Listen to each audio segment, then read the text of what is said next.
welcome back to Media Mesh. There's so much more to talk about. Now, I have mixed feelings about this topic, so stay tuned. Number one, thank you to each and every one of you who have been liking, sharing, and subscribing to the channel. And my job is to keep on bringing it to you real and raw. So let's get into this. New York City to have a celebratory party like we've never witnessed before for 50 years of hip hop culture. I have mixed feelings on it. And of course, you see the mayor of New York. Isn't he the one that told us to drink that water? And those drink that water. We'll leave that alone for another time. But on one hand, it is good to see that hip hop has survived 50 years. When it originally started, this was just considered a fad. And you have to keep in mind that one of the first songs that came out was The Message. That really kind of hit. But now the question becomes, what is the message of hip hop? I feel that people have taken this art form, which was created by Black people, to express and show what's going on in the communities, and they've turned it into a weapon against us. Yes, it's made a couple Negroes rich, but I tell you one thing, it made a lot of other people a whole lot richer. And instead of this being a tool that's really empowering our neighborhoods, it's turned into something that's causing a lot of our young brothers to lose their lives. It's causing a lot of young brothers to try to emulate the lifestyle that some of these fake gangster rappers, that was the term back in the day, gangster rappers, are living. A lot of these people are not even living this life, but they're out there, as we used to say, perpetrating a fraud. Right? They're talking about these things, but you never really see them in the streets doing it. Well, the tables have turned. Now you got real gangsters that happen to be rapping. And that's why a lot of them are getting caught up in these situations where they're actually taking other brothers' lives. So it just happened to rap.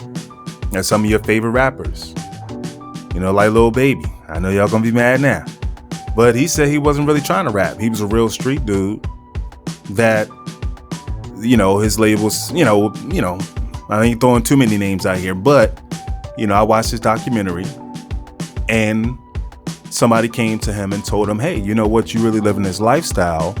Why don't you just rap about it? It makes more sense. So I digress. The point of this whole thing to me is that this was supposed to be a tool to build us up, to let us know what's going on in the neighborhood and how we can do for ourselves. But as everything else, someone comes in and then they take advantage of it, exploit it, and then we get left with what we have now. I did a video on Takeoff. You guys want to check the playlist to check that out and see how that went. Like this, we should never be at this place. Like when this first started, like hip hop music, it was supposed to be a tool. It's supposed to be our voice on record, telling other people in the hood how we feel about the situation, but more so how we can still have some fun. There's a lot of fun party records in there. There was some conscious music in there. You had X-Clan, you had Public Enemy, Poor Righteous Teachers, and many, many more.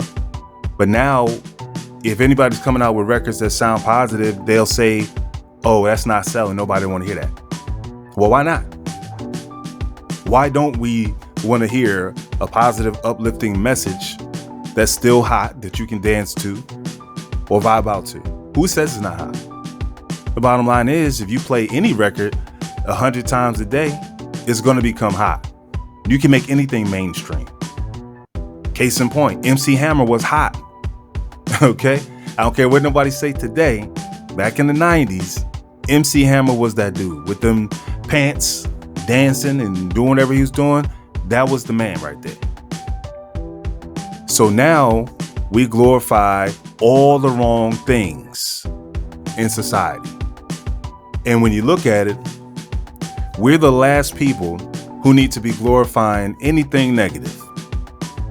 We need to be creating our own narratives, promoting our own music, distributing our own music. But that's not going to happen. You see what happened when Irv Gotti, he tried to do that, him and Jay Prince and Suge Knight, all of them, that was it. Irv Gotti and them got, served, shut that down. Suge Knight's in jail. Jay Prince is out. But those two, that was shut down. So, I mean, it's our voice. It's our music. It's our culture. What do we plan to do about it? So that's why I said I have mixed opinions. So it's good that, yes, according to this is going to be a really nice event. It's going to be a museum. So they are going to have some positive elements in it. So I don't want to bash it too bad, because they are going to have some programs and things like that. They say some creative programs for art making and creative placemaking and dance classes, concerts, etc. And my hope is that with this museum, we also change the story.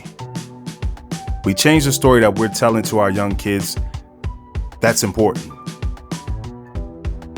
What do we say to the next generation? That's the question. Until next time, peace and love.